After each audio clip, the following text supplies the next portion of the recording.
ሴት። ዛሬም ይህ ታሪክ የብዙዎቻችን ታሪክ ነው። ብቻዋን ነች። በቀትር ፀሐይ ሰዎች ሁሉ ጥላ ፍለጋ ከቤት በማይወጡበት ሰዓት እርሷ ግን ወደ ውሃ ጉድጓድ በቀትር በነዳዳ ፀሐይ ትገሰግሳለች። ለምን መሰላችሁ? የሰዎችን የንቀት እይታ መሸሽ ስላለባት ይህንን ከባድ ውሳኔ እንድትወስን አድርጓት ነበር። የሰፈሩ ሰዎች ሹክሹክታ፣ የቀድሞ ታሪኳ ያስከተለባት መገለል፣ በኃጢአት ምክንያት ያገኘችው ባለጌ የሚል ስም ከፀሐዩ ሙቀት በላይ ያቃጥላታል። ይቺ ሴት ሳምራዊቷ ሴት ነች። ተስፋ የቆረጠች፣ ማንም የማይቀርባት፣ በራሷ ላይ ሕይወት ፊቷን ያዞረችባት ሴት። ነገር ግን እርሷ የማታውቀው አንድ ትልቅ ምስጢር ነበር። ያን ዕለት ወደ ጉድጓድ የመጣችው ውሃ ለመቅዳት ብቻ ቢመስልም የሕይወት ውሃ ግን እዚያው ይጠብቃት ነበር። ኢየሱስ ክርስቶስ ሃይማኖታዊንና ባህላዊን ቅጥሮችን ጥሶ ውሃ ጠጭኝ አላት። ሰዎች የናቋትን እርሱ ፈለጋት። ሰዎች ያገለሏትን እርሱ አቀረባት። የደበቀችውን ቁስሏን በፈውስ እጁ ነካው። ዛሬም ድረስ ብዙዎቻችን እንደዚህ ሴት ነን። በሰራነው ስህተት፣ በታሪካችን ክፋት ወይም በሰዎች ትችት ምክንያት ራሳችንን አግልለን ይሆናል። ለእኔ ተስፋ የለኝም፣ እግዚአብሔር እኔን አይወደኝም፣ አይፈልገኝም ብለን እናስብ ይሆናል። ግን እውነቱ ይህ ነው። ሰዎች ያገለሉን ቦታ ላይ እግዚአብሔር ሊያገኘን ይፈልጋል። ዛሬ በዚህ ቪዲዮ የሳምራዊቷ ሴት ታሪክ የኔና የእናንተ ታሪክ እንዴት እንደሆነ፣ ኢየሱስ ከኃጢአት መገለል አውጥቶ እንዴት አዲስ ሕይወት እንደሚሰጠን በጥልቀት እንመለከታለን። ውድ የአሳፍቲው ተከታታዮች ሰላም ለእናንተ ይሁን። ይህንን አስደናቂ ሕይወት ለዋጭ ታሪክ አብራችሁን እስከ መጨረሻ እየተከታተላችሁ እንድትቆዩ እንጋብዛለን። ምክንያቱም ዛሬ ያላችሁበት የቀትር ፀሐይ የሚያበቃበት ቀን ይሆናል ብለን እናምናለን። ባለታሪካችንን የምናገኛት በዮሐንስ ወንጌል ምዕራፍ 4 ላይ ሲሆን ታሪኩም እንደዚህ በማለት ይጀምራል። ጌታችንና መድኃኒታችን ኢየሱስ ክርስቶስ በምድር በነበረበት ጊዜ ወንጌልን ከአገር ወደ አገር እየዞረ በሚሰብክበት ጊዜ አንድ ቀን በሰማርያ ሊያልፍ ግድ ሆነበት በማለት በዮሐንስ ወንጌል ምዕራፍ 4 ቁጥር 4 ላይ ይነግረናል። ለመሆኑ በዚህ ጥቅስ ላይ በሰማርያ ሊያልፍ ግድ ሆነበት ማለት ምን ማለት ነው? ይህ ጥቅስ ከመንፈሳዊና ከታሪካዊ ይዘቱ አንጻር ትልቅ ትርጉም አለው። በዚህ ጥቅስ መሰረት የሚከተሉትን ቁልፍ ነገሮች ማየት እንችላለን። የመጀመሪያው መልክዓ ምድራዊ አቀማመጥ ነው። በወቅቱ ከይሁዳ ወይም በደቡብ ወደ ገሊላ በሰሜን ለመሄድ በሰማርያ መካከል የምትገኝ አጭር መንገድ ነበረች። በአካል ለመጓዝ ይህ መንገድ የቀረበ ቢሆንም ብዙ አይሁዳውያን ግን ከሰማርያ ሰዎች ጋር ካላቸው ጥላቻ የተነሳ በዮርዳኖስ ማዶ በመዞር ረጅሙን መንገድ ይመርጡት ነበር። ሁለተኛ፣ ግድ ሆነበት የሚለውን ቃል ትርጉም እንመልከት። ግድ ሆነበት የሚለው ቃል ሁለት መሰረታዊ መልእክቶች ይዟል። የመጀመሪያው መለኮታዊ ዓላማ ነው። ኢየሱስ ወደ ሰማርያ የሚሄደው መንገድ አቋራጭ ስለሆነ ብቻ ሳይሆን እዚያ ሊያገኛት የነበረችው አንዲት ሴት ወይም ሳምራዊት ሴት ስላለች ነው። ይህ መለኮታዊ ቀጠሮ ወይም የእግዚአብሔር ዕቅድ መፈጸም እንዳለበት የሚያሳይ ነው። ሌላኛው የባህል ግድግዳ መሰበር ነው። አይሁድና ሳምራውያን አይገናኙም ነበር። ኢየሱስ ግን ይህንን የዘር የሃይማኖት ልዩነት ጥሶ ለማፍረስና ወንጌል ለሁሉም መሆኑን ለማሳየት በዛ በኩል ማለፍ ግድ ሆነበት። ሶስተኛ፣ የመንፈሳዊ አገልግሎት አርአያነት ነው። የመንፈሳዊ አገልግሎት አርአያነቱም አገልግሎት ሰዎችን ፈልጎ መሄድ እንደሚጠይቅ ያስተምረናል። ኢየሱስ ድካም ሳይበግረው፣ የሰዎችን ጥላቻ ወቀሳ ሳይፈራ የጠፋችውን ነፍስ ለማዳን በሰማርያ በኩል ለማረፍ ወሰነ። ባጭሩ ዮሐንስ ወንጌል ምዕራፍ 4 ቁጥር 4 የእግዚአብሔር ፍቅር የሰው ልጅ ድንበር እና ጥላቻ አልፎ እንደሚሄድ የሚያሳይ ቁልፍ ጥቅስ ነው። በቁጥር 5 ላይም ስለዚህ የያዕቆብ ልጅ ለዮሴፍ በሰጠው ስፍራ አጠገብ ወደምትገኘው ሲካር ወደምትባል ሰማርያ ከተማ መጣ ይለናል። በዛም የያዕቆብ ጉድጓድ ነበረ። ኢየሱስ መንገድ ከመሄድ ደክሞት በጉድጓድ አጠገብ እንዲህ ተቀመጠ። ጊዜውም 6 ሰዓት ያህል ነበር። ከሰማርያ አንዲት ሴት ውሃ ልትቀዳ መጣች። ኢየሱስም ውሃ ጠጭኝ አላት። ይህ የጌታችን የኢየሱስ ክርስቶስ የውሃ ጠጪኝ ጥያቄ አንድ ተራ የመጠማት ጥያቄ በላይ ጥልቅ የሆነ መንፈሳዊ ይዘቶችን ይዟል። የመጀመሪያው የትህትናና የፍቅር አቀራረቡ ነው። ኢየሱስ ሁሉን መፍጠር የሚችል አምላክ ሆኖ ሳለ ራሱን ዝቅ አድርጎ ለሳምራዊቷ ሴት እርዳታ የሚመስል ጥያቄ አቀረበላት። ይህ አቀራረብ ሴቲቱ የመከላከል ስሜቷን እንድታስወግድና ከእርሱ ጋር የንግግር ድልድይ እንድትፈጥር ረድቷታል። ሰውን ለማዳን እርዳታን በመጠየቅ መቅረብ ትልቅ ትህትና ያሳያል። ሁለተኛው ማህበራዊ አጥርን መናድ ነው። በወቅቱ የነበረው ግንኙነት በአይሁድና በሳምራውያን መካከል የጥል ግድግዳ ነበር። አይሁዳውያን የሳምራውያንን ዕቃ አይነኩም፣ አብረውም አይበሉም ነበር። ኢየሱስ ግን ከእርሷ እጅ ውሃ ለመጠጣት በመጠየቅ ይህንን የዘመናት የዘረኝነትና የጥል ግድግዳ በአንድ ጥያቄ ሲያፈርሰው እንመለከታለን። ሶስተኛ ለትልቅ ስጦታ መግቢያ በር እየከፈተ ነበር። ኢየሱስ ይህንን ጥያቄ ያቀረበው የሴቲቱን ትኩረት ለመሳብ ነው። እርሷ የሥጋ ጥማቷን ለማርካት ወደ ጉድጓድ እንደመጣች ያውቃል። እርሱ ግን ውሃ በመጠየቅ ጀመረ። ወደማይቀረው የሕይወት ውሃ ወይም ወደ መንፈስ ቅዱስ ሊመራት ፈልጓል። እርሱ ውሃ ለመጠጣት ጠየቀ። ዓላማው ግን እርሷን የዘላለም ሕይወት ውሃ ለማጠጣት ነበር።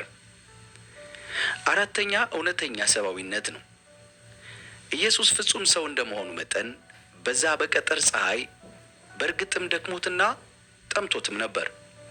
ይህ የሚያሳየው አምላክ የሰውን ልጅ ድካም፣ ረሃብና ጥማት እንደሚረዳና ከእኛ ጋር እንደሚሰቃይ ያመለክታል። ኢየሱስ ውሃ ጠጪ ሲላት ሰብአዊ ፍላጎቱን እየገለጸ ብቻ ሳይሆን ወደ ግል ሕይወቷ ለመግባት በር እያንኳኳ ነበር።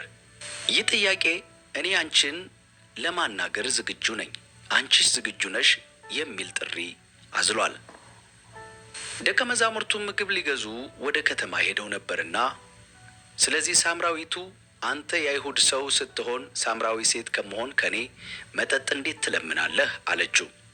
አይሁድ ከሳምራውያን ጋር አይተባበሩም ነበርና።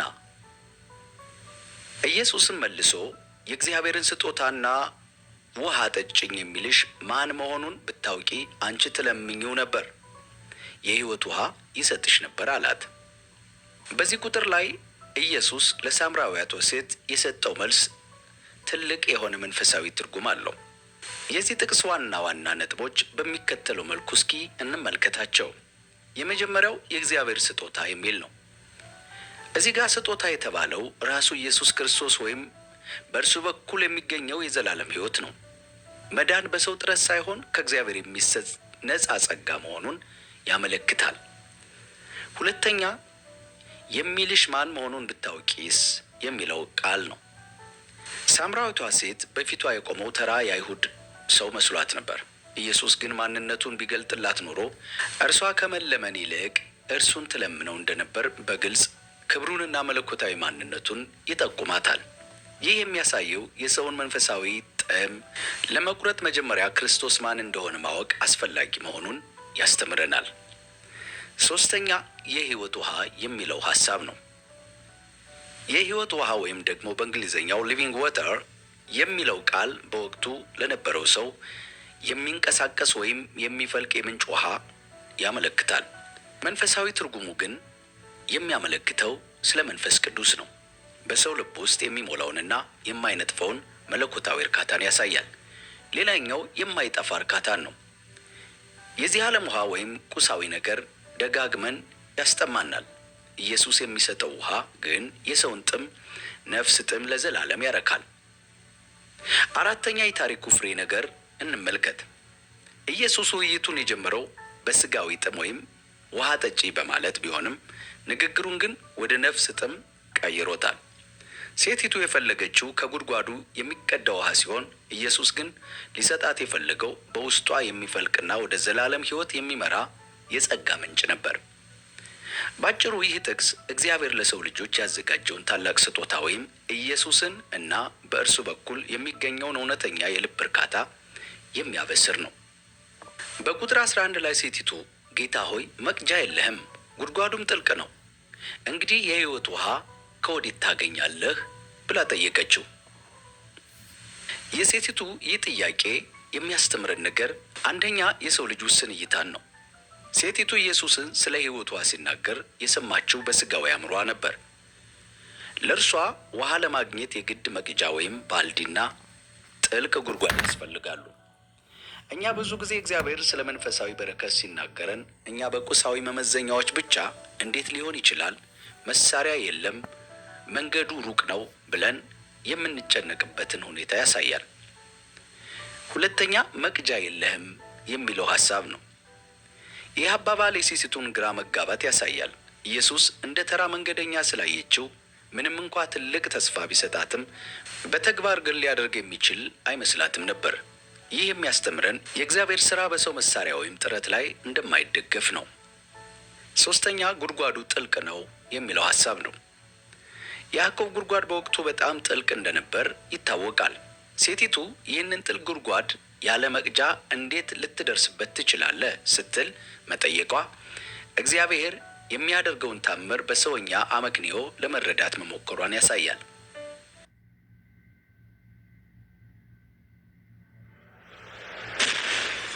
ሳምራዊቷ ሴት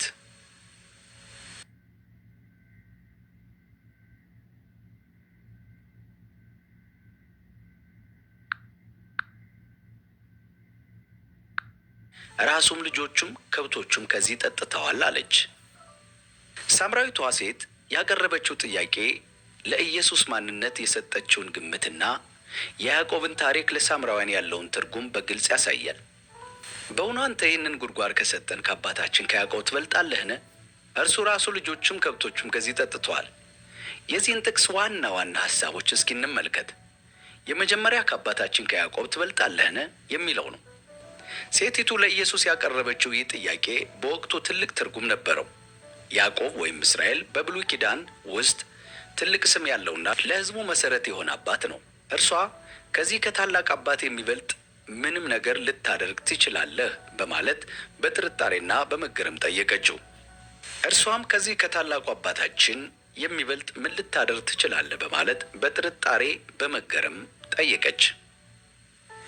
የሚገርመው እውነታ አዎ ኢየሱስ ከያዕቆብ ይበልጣል። ያዕቆብ ጉድጓዱን የቆፈረ አገልጋይ ሲሆን ኢየሱስ ግን የውሃው ፈጣሪና የሕይወት ጌታ ነው።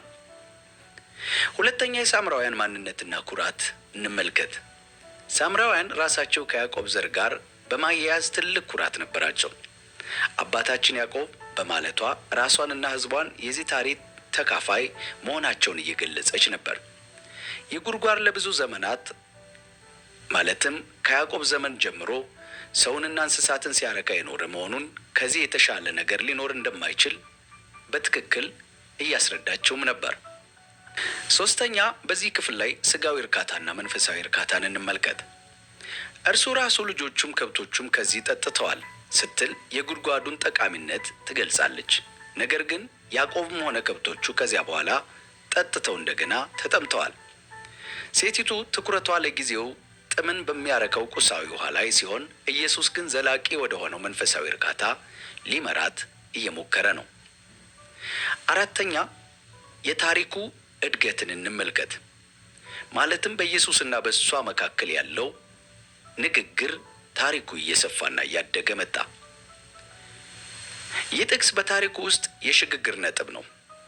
በቁጥር 9 አንተ አይሁዳዊ ስትሆን እንደ ተራ ሰው አየችው። በቁጥር 12 ከያዕቆብ ትበልጣለህ ማንነቱን መጠራጠርና መመርመር ጀመረች። በኋላ ላይ ጌታ ሆይ እና ነቢይ እንደሆንህ አያለሁ ወደሚል ደረጃ ተሸጋገረች። ቁጥር 12 የሚያሳየን የሰው ልጅ በተለመደውና በታሪክ ባገኘው ሃይማኖታዊ ወይም ቁሳዊ ቅርጽ ውስጥ ተወስኖ መቅረቱን ነው።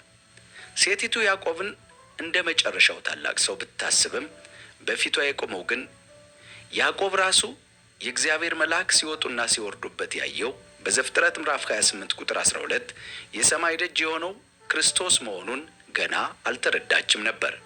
በዚሁ ምዕራፍ ላይ በቁጥር 13 ኢየሱስ መልሶ እንዲህ አላት፣ ከዚህ ውሃ የሚጠጣ ሁሉ እንደገና ይጠማል። እኔ ከምሰጠው ውሃ የሚጠጣ ሁሉ ግን ለዘላለም አይጠማም።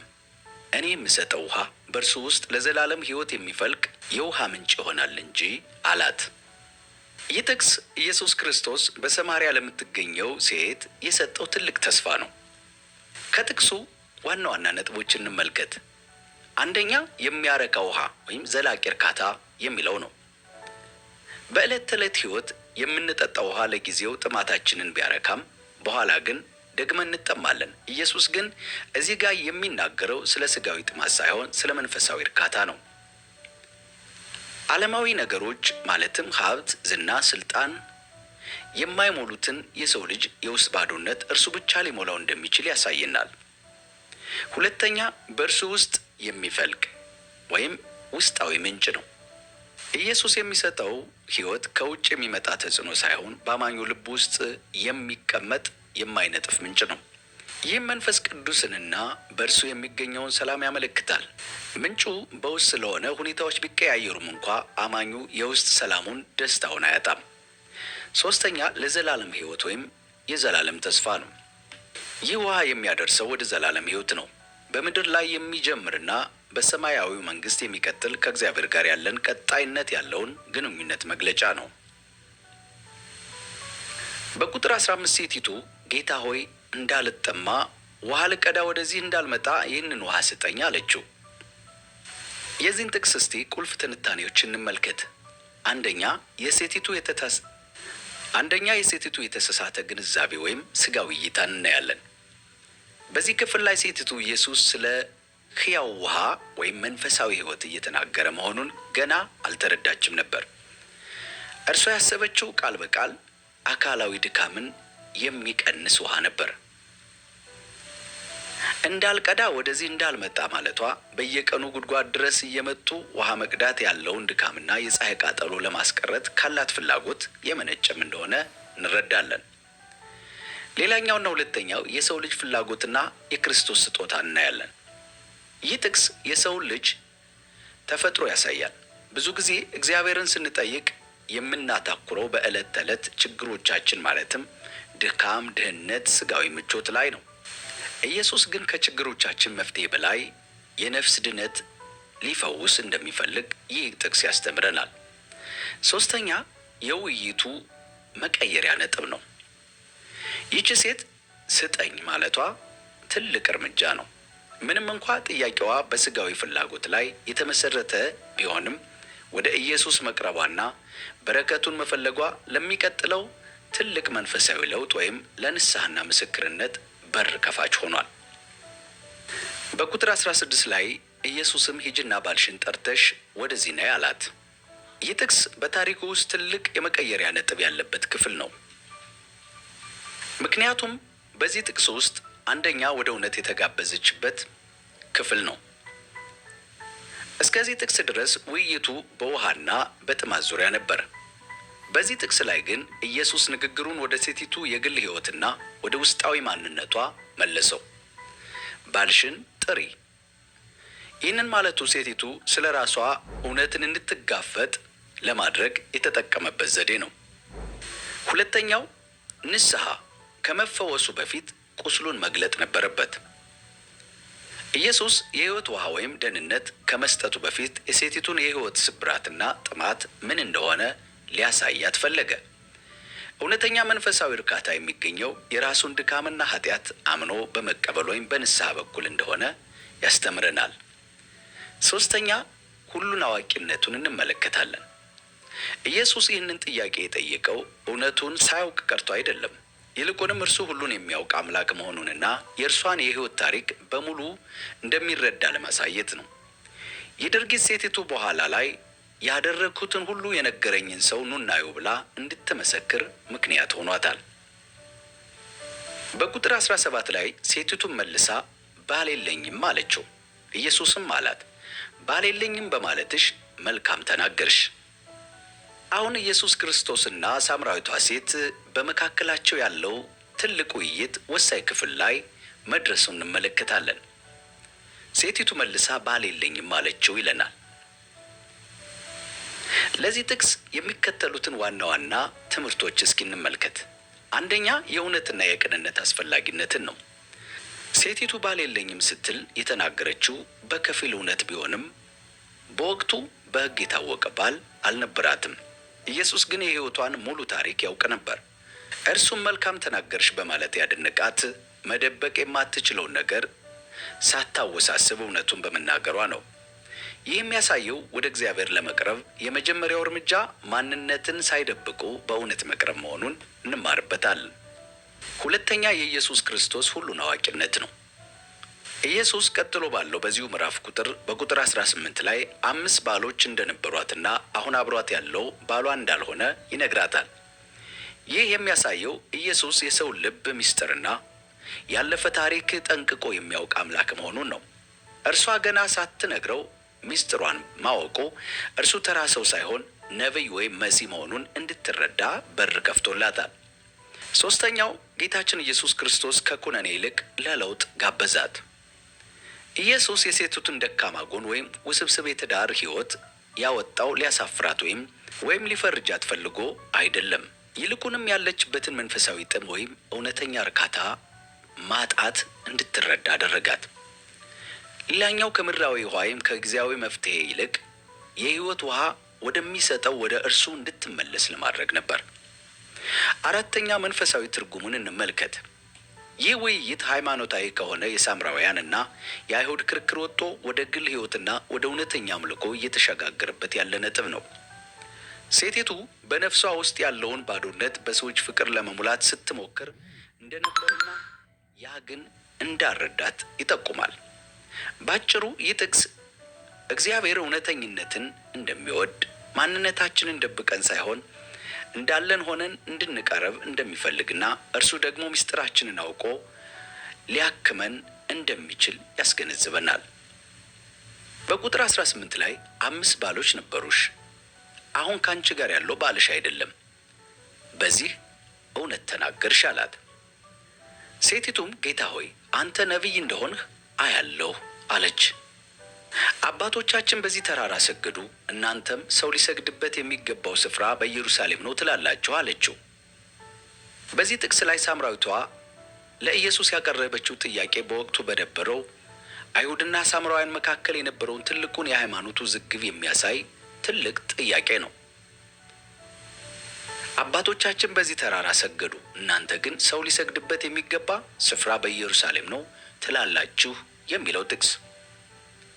ከዚህ ጥያቄዋ ላይ ቀጥለን አንዳንድ ነገሮች እንመልከት። አንደኛ የታሪክና የቦታ ውዝግብ ነው። በጥቅሱ ላይ በዚህ ተራራ የተባለው የሳምራውያን አምልኮ ማዕከል የነበረው የገዚራን ተራራ ነው። ሳምራውያን አብርሃምና ያዕቆብ መሠዊያ የሰሩት እዚህ ነው ብለው ስለሚያምኑ አምልኮ እዛ መሆን አለበት ይሉ ነበር። አይሁድ ደግሞ እግዚአብሔር ስሙ እንዲቀደስበት የመረጠው ስፍራ የኢየሩሳሌምን የጽዮንን ተራራ ወይም ቤተ መቅደሱን ነው ብለው ያምኑ ነበር። ሁለተኛ ከግል ሕይወት ወደ ሃይማኖታዊ ክርክር መሸጋገሩን እንመለከታለን። ኢየሱስ ስለ ግል ሕይወቷና ስለ ሚስጥሯ በነገራት ጊዜ ሴቲቱ ውይይቱን ወደ ሃይማኖታዊ ክርክር አስቀየሰችው። ይህ ብዙ ጊዜ ሰዎች ስለ ውስጣዊ ማንነታቸውና ስለ ኃጢአታቸው ሲጠየቁ ትኩረታቸውን ወደ ውጫዊ የሃይማኖት ስርዓትና ክርክር የማዞር ዝንባሌ እንዳላቸው ያሳያል። ይሁን እንጂ ይህ ጥያቄ ለዘመናት መልስ ያልተገኘለት ትልቅ ጥያቄም ነበር። ሶስተኛ የውጫዊ አምልኮ ገደብን እንመለከታለን። ሴቲቱ ያተኮረችው የት ይሰገድ የሚለውን የቦታ ጥያቄ ነበር። ትኩረቷ አምልኮ የሚከናወንበት ስፍራ ላይ ነበር። ይህ የሚያሳየው በወቅቱ የነበረው አምልኮ በቦታና በስርዓት የተገደበ እንደነበረ ነው። አራተኛ የታላቁ ትምህርት መነሻ መሆኑ ነው። ይህ የሴቲቱ ጥያቄ ኢየሱስ ቀጥሎ ላለው ታላቅ እውነት መግቢያ ሆኖታል። ኢየሱስ በቁጥር 21 እስከ 24 ላይ እንደገለጸው እውነተኛ አምልኮ በቦታ ወይም በገሪዛን ወይም በኢየሩሳሌም የማይወሰንበት ጊዜ እንደሚመጣና እግዚአብሔር የሚፈልገው በመንፈስና በእውነት የሚሰግዱለትን መሆኑን ለማስተማር መንገድ ከፍቶለታል። በአጭሩ ይህ ጥቅስ በሰዎች መካከል የነበረውን የሃይማኖትና የባህል ልዩነት የሚያሳይ ሲሆን አምልኮን ከቦታ ስርዓት ወጥቶ ወደ ልብና ወደ መንፈሳዊ ግንኙነት እንዲሸጋገር ምክንያት የሆነ ጥያቄ ነበር። በመቀጠል በቁጥር 21 ላይ ኢየሱስ እንዲህ አላት ይለናል። አንቺ ሴት እመኚኝ፣ በዚህ ተራራ ወይም በኢየሩሳሌም ለአብ የማትሰግዱበት ጊዜ ይመጣል። እናንተ ለማታውቁት ትሰግዳላችሁ፣ እኛ መዳን ከአይሁድ ነውና ለምናውቀው እንሰግዳለን አላት። በዚህ ጥቅስ ላይ ኢየሱስ ክርስቶስ ለሳምራዊቷ የሰጠው ይህ መልስ እጅግ መሰረታዊና ለክርስትና እምነት ቁልፍ የሆነ ሐሳብ ነው። ምክንያቱም አንደኛ ለማታውቁት ትሰግዳላችሁ ስለ ሳምራውያን አምልኮ የተናገረበት ክፍል። ሳምራውያን ከአምስቱ የሙሴ መጻሕፍት ወይም ኦሪት ውጭ ያሉትን የነቢያት መጻሕፍትና መዝሙራትን አይቀበሉም ነበር። በዚህም ምክንያት እግዚአብሔር ለሕዝቡ የገለጠውን ሙሉ እውነት አያውቁም ነበር። አምልኳቸው የተሟላ መረጃ ላይ ያልተመሰረተ በመሆኑ ኢየሱስ ለማታውቁት ትሰግዳላችሁ አላቸው። ይህ የሚያሳየው አምልኮ በስሜት ብቻ ሳይሆን በእውነትና በእውቀት ላይ መመስረት እንዳለበት ነው። ሁለተኛ መዳን ከአይሁድ ነው የሚል ሐሳብ ነው። ይህ አገላለጽ አይሁድ እንደ ሕዝብ ከሌላው ይበልጣሉ ማለት ሳይሆን እግዚአብሔር ለዓለም ያዘጋጀው የማዳን ዕቅድ የተላለፈበት መስመር የሚያሳይ ነው። ማለትም የተስፋው ቃል መሲሁ ወይም አዳኙ ከአይሁድ ወገን ወይም ከዳዊት ዘር እንደሚመጣ በነቢያት ተተንብዮ ነበር። እንዲሁም መጽሐፍ ቅዱስ የእግዚአብሔር ቃልና ሕግ የተሰጠው በአይሁድ በኩል ነው። ሌላኛው መሲሁ ራሱ ኢየሱስ ክርስቶስ በሥጋ የመጣው ከአይሁድ ወገን መሆኑን መዳን ከአይሁድ ነው ተባለ።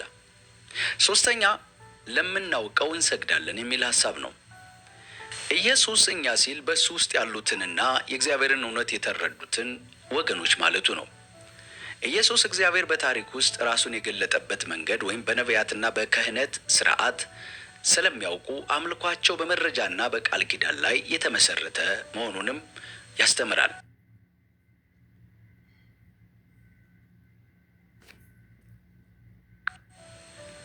አራተኛ የመንፈሳዊ ሚዛን አስፈላጊነትን ነው። ይህ ጥቅስ አምልኮ ሁለት ነገሮች ሊኖሩት እንደሚገባ ይጠቁማል። የመጀመሪያው እውነት ነው። የምናመልከው ማንን እንደሆነ ማወቅ አለብን። ሌላኛው ግንኙነት ነው። አምልኮ በባህል ወይም በቦታ ብቻ ላይ ሳይሆን ከእግዚአብሔር ጋር ባለው እውነተኛ ግንኙነት ላይ መሆን አለበት። ኢየሱስ ይህንን የተናገረው የሳምራውያንን አምልኮ ዝቅ ለማድረግ ሳይሆን እውነተኛ አምልኮ በእግዚአብሔር ቃልና በመገለጥ እውነት ላይ መመስረት እንዳለበት ለማሳየት ነው። መዳን ከአይሁድ ወገን በሆነው በክርስቶስ በኩል ለዓለም ሁሉ መዘጋጀቱንም ያበስራል። በቁጥር 23 ላይ ነገር ግን በእውነት የሚሰግዱለት ለአብ በመንፈስና በእውነት የሚሰግዱበት ጊዜ ይመጣል፣ አሁንም ሆኗል። አብ ሊሰግዱለት እንደዚህ ያሉትን ይሻልና በማለት ይናገራል። እግዚአብሔር መንፈስ ነው፣ የሚሰግዱለትም በመንፈስና በእውነት ሊሰግዱለት ያስፈልጋቸዋል። ሴቲቱም ክርስቶስ የሚባል መሲህ እንደሚመጣ አውቃለሁ፣ እርሱ ሲመጣ ሁሉን ይነግረናል አለችው። ኢየሱስ የምናገርሽ እኔ እርሱ ነኝ አላት። በዚያን ጊዜ ደቀ መዛሙርቱ መጡና ከሴት ጋር በመነጋገሩ ተደነቁ። ነገር ግን ምን ትፈልጊያለሽ ወይም ለምን ትናገራታለህ ያለ ማንም አልነበረም።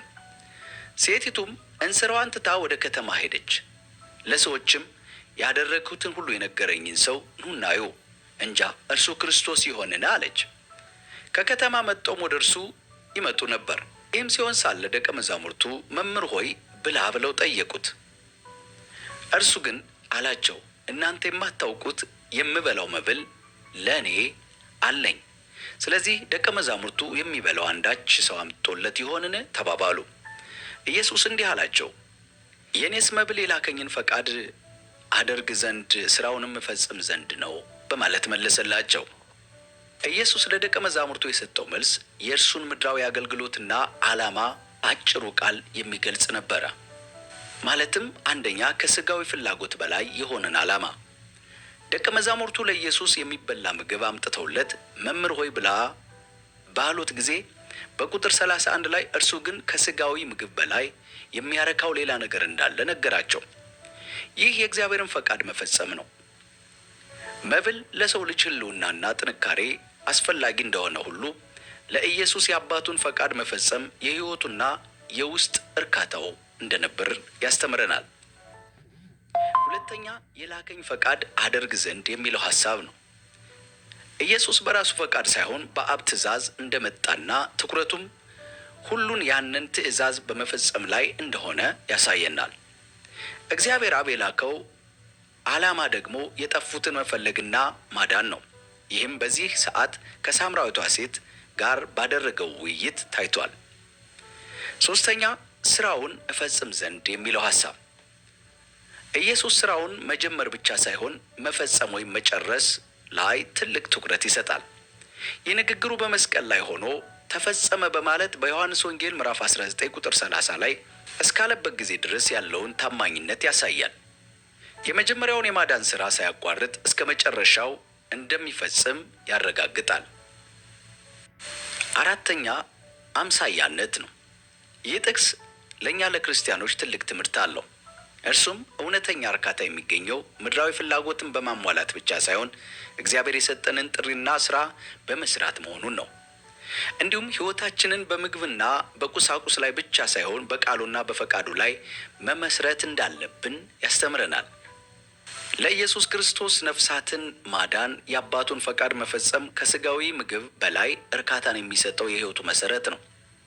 እርሱ በመብልና በመጠጥ ሳይሆን በሰዎች መለወጥና በእግዚአብሔር ሥራ መሳካት ያተኩር ነበር። ቁጥር 35 እናንተ ገና 4 ወር ቀርቷል፣ መከርም ይመጣል ትሉ የለምን?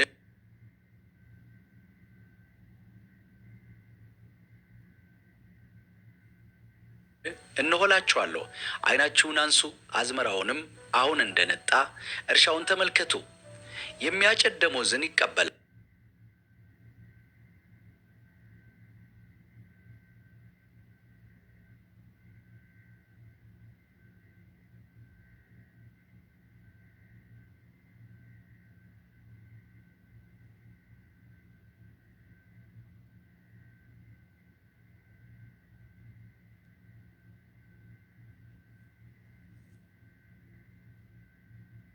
የሚዘራና የሚያጭድም አብረው ደስ እንዲላቸው ለዘላለም ሕይወት ፍሬን ይሰበስባሉ።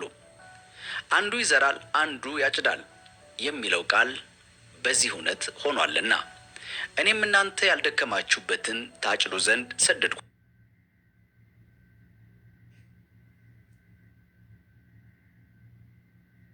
ሰደድኳችሁ። ሌሎች ደከሙ፣ እናንተም በድካማቸው ገባችሁ በማለት የወንጌልን ባላደርነትና ቅብብሎሽ ጌታችን ኢየሱስ ክርስቶስ በዚህ ቦታ ላይ ይናገራል። በቁጥር 39 ሴቲቱም ያደረግሁት ሁሉ ነገረኝ ብላ ስለመሰከረችው ቃል ከዚያ ከተማ የሰማርያ ሰዎች ብዙ አመኑበት። በዚህ ክፍል ላይ የሳምራዊቷ ሴት የሕይወት ለውጥ እጅግ የሚያስገርም ነበር። ጌታችን ኢየሱስ ክርስቶስ ሕይወቷን ከቀየረው በኋላ በቅጽበት የከተማውን ሕዝብ ሁሉ ወደ ጌታ ጠርታ ስታመጣ እንመለከታለን። የሰማርያ ሰዎችም ወደ እርሱ በመጡ ጊዜ በእነርሱ ዘንድ እንዲኖር ለመኑት። በዚያም 2 ቀን ያህል ኖረ። ስለ ቃሎቹ ከፊተኞች ይልቅ ብዙዎች ሰዎች በእርሱ አመኑ። ሴቲቱንም አሁን የምናምነው ስለ ቃልሽ አይደለም፣ እኛ ራሳችን ሰምተነዋል። እርሱ በእውነት ክርስቶስ የዓለም መድኃኒት እንደሆነ እናውቃለን ይሏት ነበር። ውድ የአሳፍቲው ተከታታይ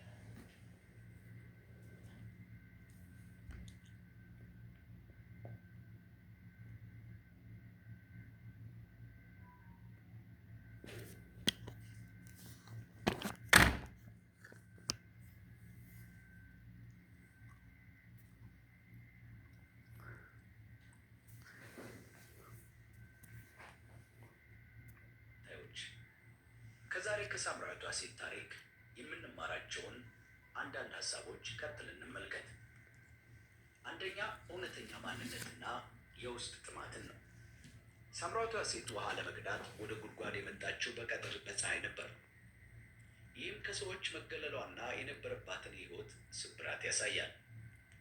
ብዙዎቻችን የውስጥ ባዶነታችን በጊዜያዊ ነገሮች ማለትም በገንዘብ፣ በዝና ወይም በሰው ግንኙነት ለመሙላት እንሞክራለን። ነገር ግን እውነተኛውን እርካታ የሚሰጠው የነፍስ ወይም የሕይወት ውሃ ብቻ መሆኑን ያስተምረናል። ሁለተኛ፣ ከጭፍን ጥላቻ መውጣት እንዳለብን እንማራለን። በዛ ዘመን አይሁድና ሳምራውያን አይገናኙም ነበር። ኢየሱስ ግን የዘር ሃይማኖትና የጾታ ግንቦችን ሰብሮ አነጋገራት። በዚህ በተከፋፈለ ዓለም ውስጥ ሰዎችን በዘራቸው ወይም ባለፈ ታሪካቸው ከመመደብ ይልቅ እንደ ሰውነታቸው በፍቅርና በአክብሮት መቅረብ እንዳለብን ትልቅ ትምህርት ይሰጠናል። ሶስተኛ፣ እውነተኛ ንስሐና ለውጥ ነው። ኢየሱስ የሴቲቱን ድብቅ ታሪክ ሲነግራት እርሷ አልሸሸገችም ወይም አልካደችም። ይልቁንም እውነቱን ተቀብላ ለለውጥ ተዘጋጀች። እውነተኛ ለውጥ የሚጀምረው ራስን ከመደበቅ ወጥቶ እውነትን ፊት ለፊት በመጋፈጥ ነው። ድካማችንን ለእግዚአብሔር ስናቀርብ እርሱ ታሪካችንን የመቀየር ኃይል አለው። አራተኛ የተለወጠ ሕይወት ምስክርነት ነው። ይቺ ሴት ለውጥ ካገኘች በኋላ ማድጋዋን ጥላ ወደ ከተማዋ በመሄድ ለሌሎች መናገር ጀመረች። መልካም ለውጥ ለራስ ብቻ የሚታቀፍ አይደለም። እኛ ካገኘነው ሰላም፣ ደስታ ለሌሎች ማካፈል ይልቅ የሕይወት ዓላማ መሆኑን ያሳየናል።